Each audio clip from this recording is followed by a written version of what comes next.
We welcome you to channel 985,796,398.5 news with our live evening literature broadcast. Is this even a real show, or? Yeah, just keep reading. We now present to you our very own critical literature analysis team, our two righteous and somewhat famous reviewers, the dashing duo, our fantastic anchormen, Calvin Heintzelman and Connor Kurek.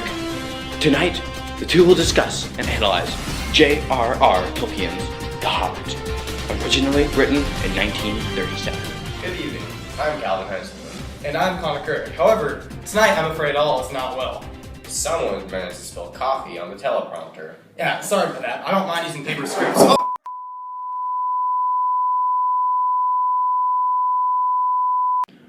Okay, I fixed the thing. You guys are back on. After some technical difficulties, we are back. Again. Yes, we are. And tonight, we'll be discussing one of our favorite books, The Hobbit. You are quite right, Calvin. Written by John Ronald Reuel Tolkien, who more commonly is referred to as J.R.R. Tolkien, The Hobbit is one of literature's and the fantasy genre's greatest treasures. To begin our analysis of the tale, we'd like to first introduce the book to some of our viewers who haven't actually read the book. Many spoilers ahead. Well, it all begins in the hole in the ground, where there lived a hobbit, not a nasty, dirty, wet hole, filled to the ends with worms and an oozy smell, nor yet a dry, bare, sandy hole with nothing in it, to sit down on or to eat. It was a hobbit hole, and that means comfort. See, this is just one thing that I love so much about Tolkien. He's already set up this balance about our protagonist. You can already infer some of Bilbo's traits, such as a balanced personality and a desire for simplicity and comfort. However, Bilbo finds himself leaving this hole for an epic adventure. Gandalf the Wizard and 13 dwarves. Bilbo, allow me to introduce Fili, Kili, Oin, Loin, Darlin, Balin, Biffa, Boffa, Bomba, Dori, Ori, and the leader of our company, Thorin Oakenshield. Who come knocking on Bilbo's door, manage to persuade Bilbo to be their burglar in their journey to reclaim Erebor, the dwarf's home, which was destroyed and taken over by the great dragon Smaug. By the way, Calvin, it's pronounced Erebor. The dwarves hope to take back the stolen treasure of their ancestors, specifically the Arkan Stone. Smaug causes a great deal of conflict in the story, and is probably one of the most cunning and evil beings ever created. Take a look. Was that an earthquake? That, my lad, was a dragon.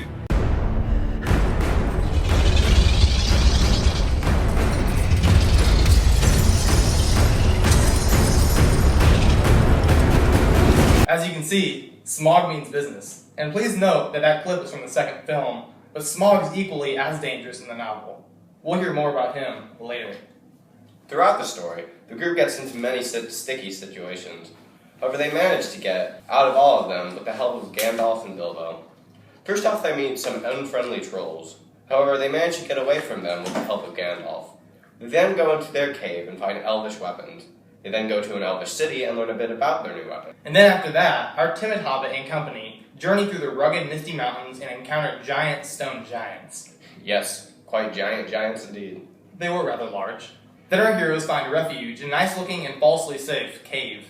They then find themselves ambushed by goblins and afterward abducted, all except Gandalf.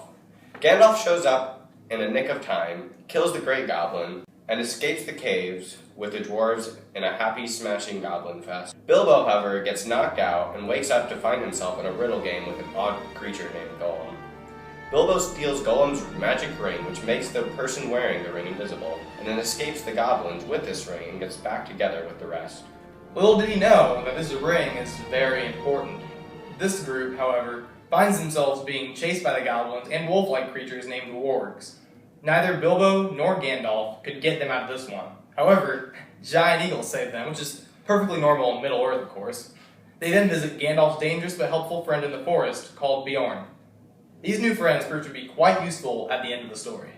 Yes. But after they meet Beorn, Gandalf leaves them and the rest to travel into a huge forest and almost starve to death. Now, I think it's important to mention to our viewers that the forest that they enter is the enchanted Mirkwood Forest. A lot more than just starvation gets to Bilbo, Thorin, and his 12 dwarves. At one point, Bilbo himself fights off dozens of spiders, which only leads to their captivity by wood elves, who imprison the dwarves. It's here that the tension between elves and dwarves is revealed. Do not think I won't kill you, dwarf. Tolkien writes, dwarves don't get on well with them, elves. Even decent enough dwarves like Thorin and his friends think them foolish, which is a very foolish thing to think, or get annoyed with them. For some elves tease them and laugh at them, and most of all at their beards. But Bilbo manages to escape using the power of his magic ring. He then frees the dwarves by hiding them in barrels to be shipped down a river into a town of humans called Lake Town. From Lake Town, the dwarves and Bilbo travel through the final stretch to the Lonely Mountain, where their treasure, and of course a dragon, lies, and revenge awaits them. It's here that Bilbo comes face to face with this evil being and attempts to flatter him with compliments and wordplay. However, they eventually anger the dragon, Smaug, who discovers that they had been at Lake Town. It's here that Smaug's true wrath and evil is revealed. His pure hatred for other living beings comes out with his destructive nature. Smaug then flies away, almost ensuring Lake Town's demise, and nearly destroys the town, but is killed by Bard, a human bowman. So, allies? Allies. Allies and mediator, not mediator. The people... Allies or allies? Allies. The people of Lake Town now think that the treasure of the dragon is theirs, and go to the mountain to attempt to claim it with the help of the Wood Elves, for they are allies. The dwarves, specifically Thorin, refuse, and Bilbo and the 13 dwarfs all lock themselves up in the mountain and prepare for a siege. Then Bilbo, being the rational hobbit and mediator he is, secretly hands over the Arkenstone to try to negotiate and create peace. Ironically, war almost breaks out between them. However, Gandalf comes back and informs all of them that the goblins and the wargs were planning to attack them. Gandalf gets the attention of the armies and thunderously yells, "Dread has come upon you all.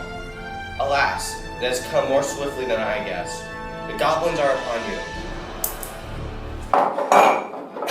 Dwarves, humans, and elves come together to fight a common enemy and manage to defeat the goblins and the wargs. However, they receive much needed help from the Eagles and Beorn from earlier in the story. The battle becomes known as the Battle of Five Armies, and it wasn't won without loss. It's revealed that Thorin and his nephews, Fili and Kili, all perished in this massive battle. But Thorin doesn't leave the novel without parting words to a hobbit whom he had too many differences with. Thorin says, "There is more good in you than you know, child of the kindly West, some courage and some wisdom, blended in measure. If more of us valued food and cheer and song above hoarded gold, it would be a merrier world. But sad or merry, I must leave it now. Farewell." Then the story ends with Bilbo returning to his home, his fellow hobbits thinking he was dead, and auctioning off everything in his old home. This is one example of Tolkien's sense of humor.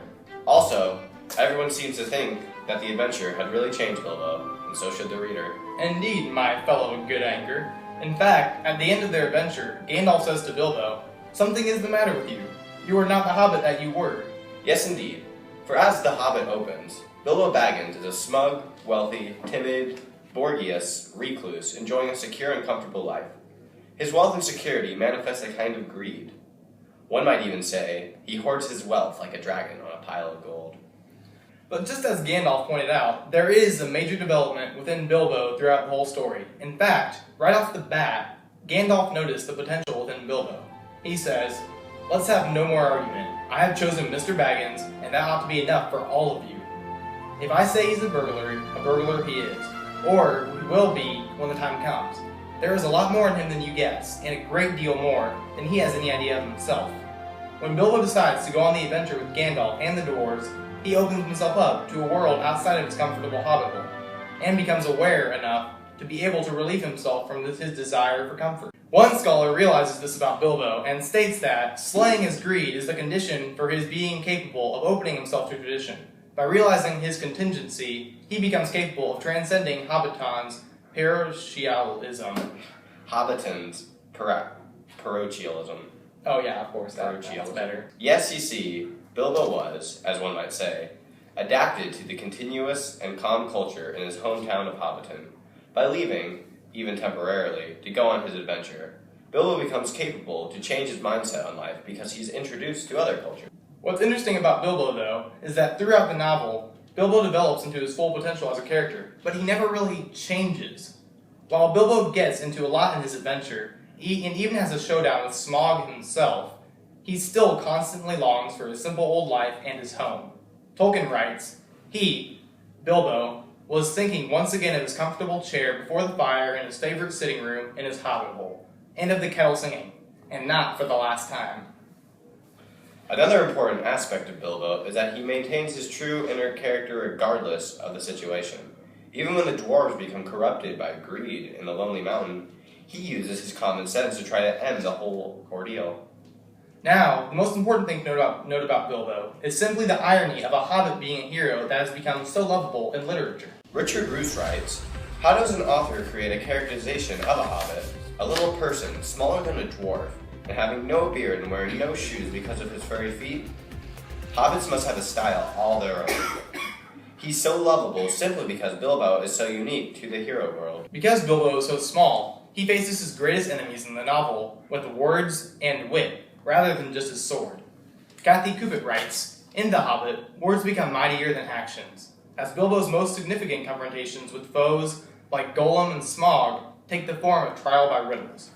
This riddling in place of battles has the potential to be a fundamental subversion of the heroic epic, and is, by its nature, comic.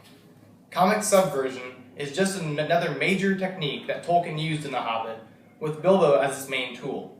Specifically, it's the idea that Bilbo avoids battle with riddles that makes the story rather comical. At the end of the story, Bilbo rides out the entire battle of 5 armies with the concealing power of his magic ring.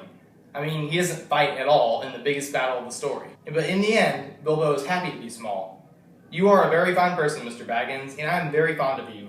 But you are only quite a little fellow in a wide world after all. Thank goodness, said Bilbo laughing, and handed him the tobacco jar.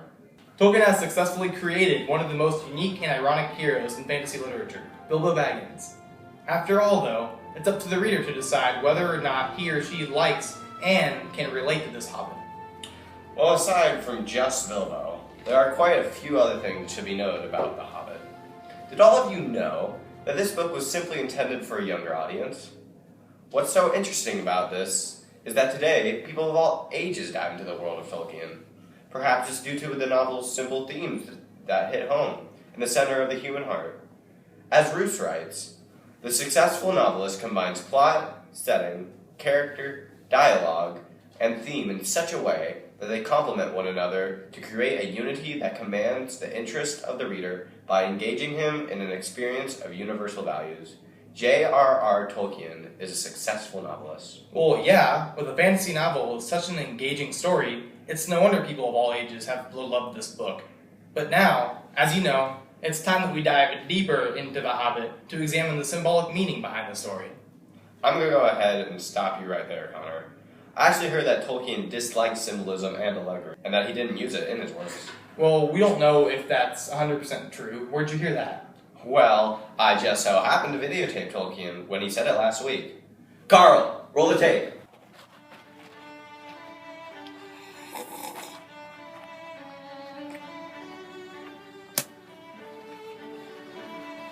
I cordially dislike allegory in all of its manifestations, and always have done so since I grew old and wary enough to detect its presence. I much prefer history, true or feigned, with its varied applicability to the thought and experience of readers. I think that many confuse applicability with allegory, but the one resides in the freedom of the reader, and the other in the purposed domination of the author. That doesn't even make sense. Tolkien died in 1973. That's not possible. We don't know who that is. He didn't even say his name. And that is my John Tolkien's opinion on allegory.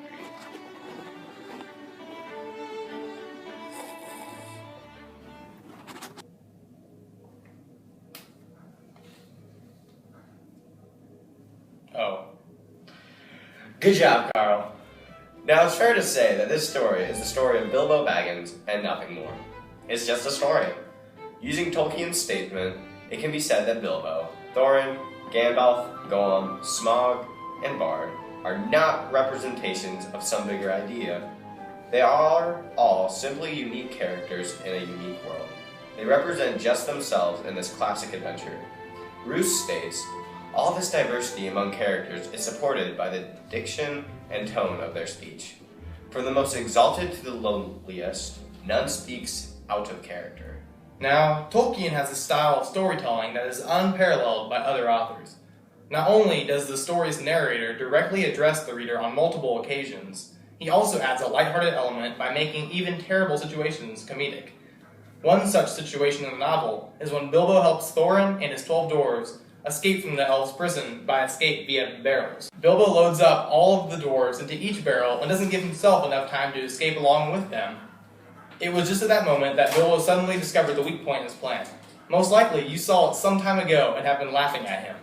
But I don't suppose you would have done half as well yourself in his place. While normally a situation like this would put off an urgent and dire mood in a story, the narrator successfully makes the situation lighthearted and quite funny. Overall, this style of writing has a huge impact on the mood of the novel. How is the reader supposed to take anything seriously when the narrator playfully jokes around about the situation? Well, now we have decided to go a bit more in-depth on one of our articles analyzing The Hobbit with our new segment called Awfully Awesome Article Analysis. Let's go to our dashingly handsome and dangerously blonde and somewhat unprofessional home reporter, Rick Heintzelman.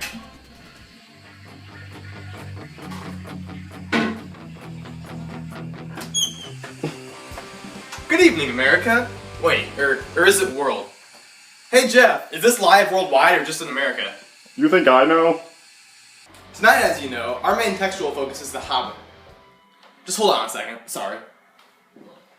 Hey Dad, you turned on the TV, I'm trying to record a live newscast here. Shut up, Connor. My name's Rick, you don't even know my own name, Dad. Quit playing with your friends. Oh wait, you don't have any. Now go to bed. Stop.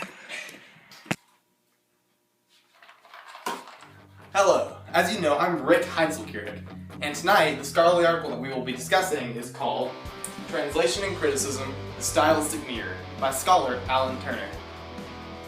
This couch is comfy. To begin, Turner compares the meaning of the nouns translation and criticism because, as he states, the relationship between translation and criticism is far from clear. Translation is a method that authors will use to rewrite older text to make it more available and understandable for new generations of readers.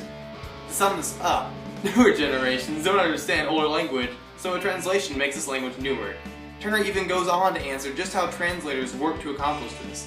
The work of a translator may be compared to that of the musical arranger who rewrites a piece for a different instrument or group of instruments.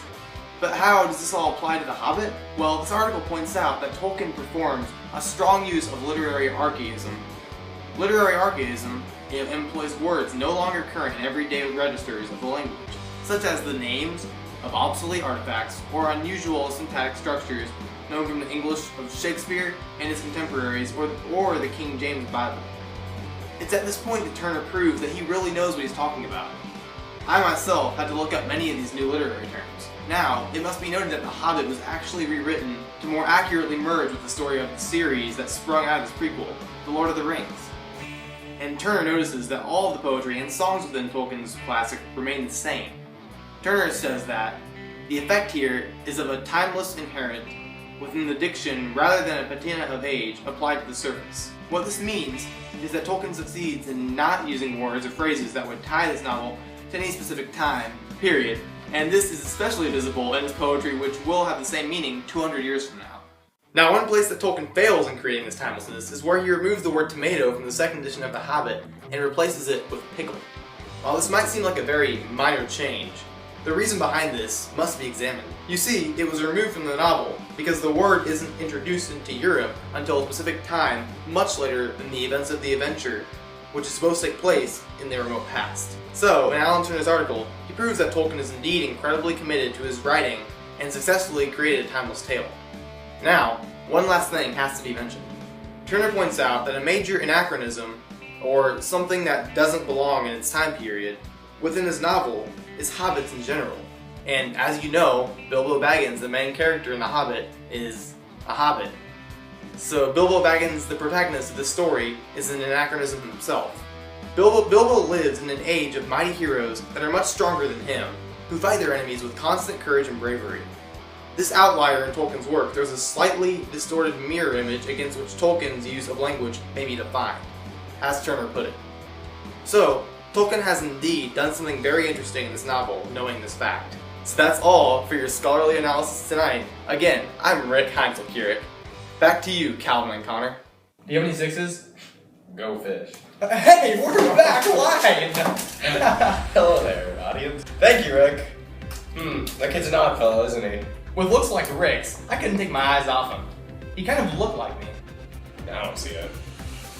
But to stop Connor from daydreaming, let's now go to some of our viewers for any questions they'd like to be answered in our newscast. And tonight, just give me a second here. Our first question comes from Seymour Butts. Good job, Carl. Woo!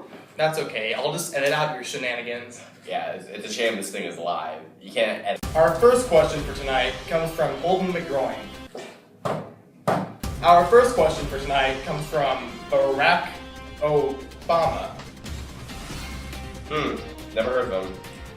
Looks like a nice fellow. Well, he asked, what Christian themes are present in The Hobbit? Great question, Mr. Obama.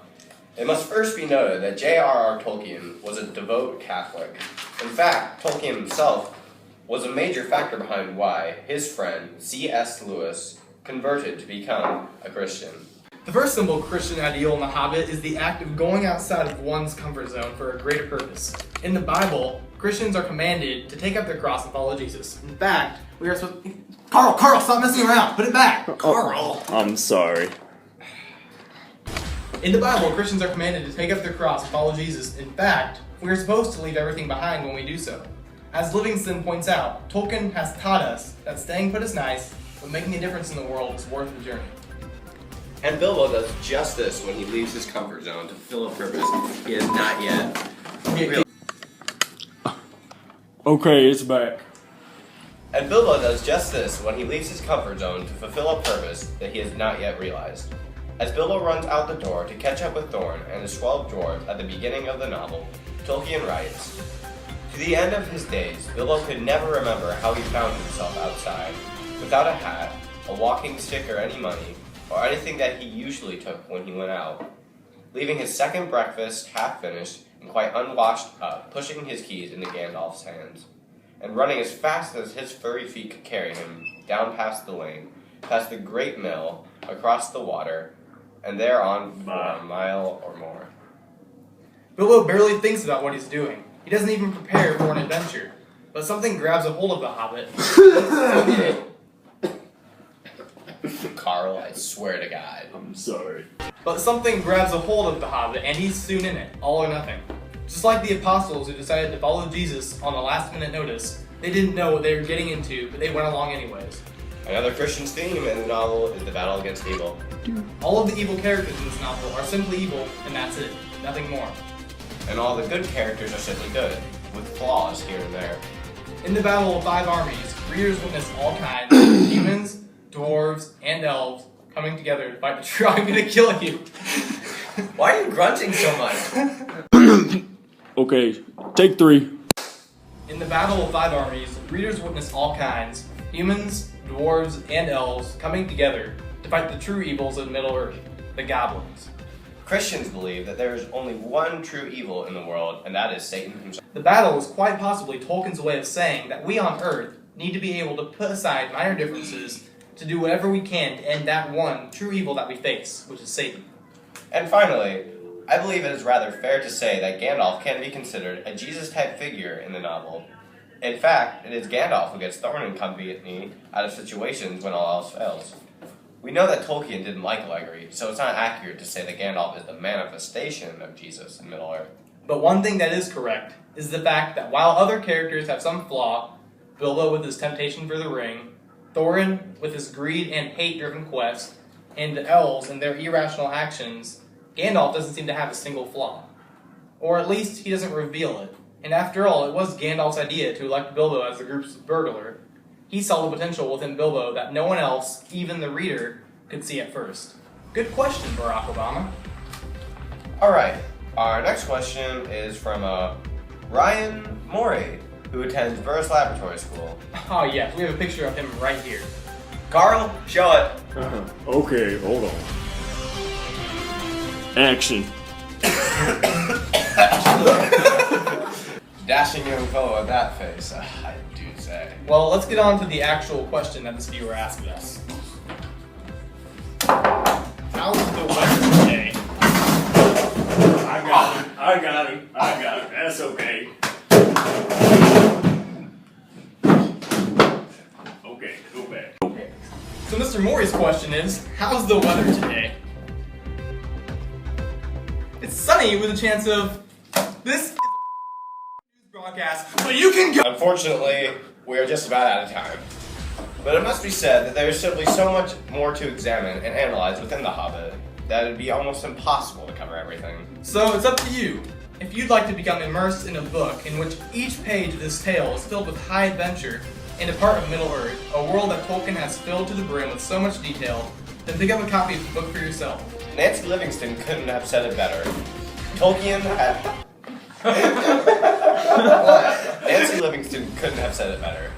Tolkien has enchanted young people with his prelude to Lord of the Rings, labeled the greatest fantasy epic of our time. So take that chance and see if Tolkien's The Hobbit will enchant you as well. Now, we have one more clip to show our audience. Carl? Yep, I got it. I cannot guarantee his safety. Understood. Nor will I be responsible for his fate.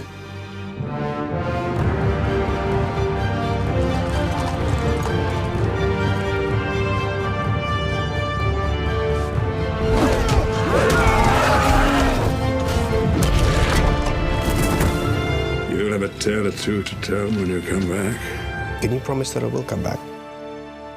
No.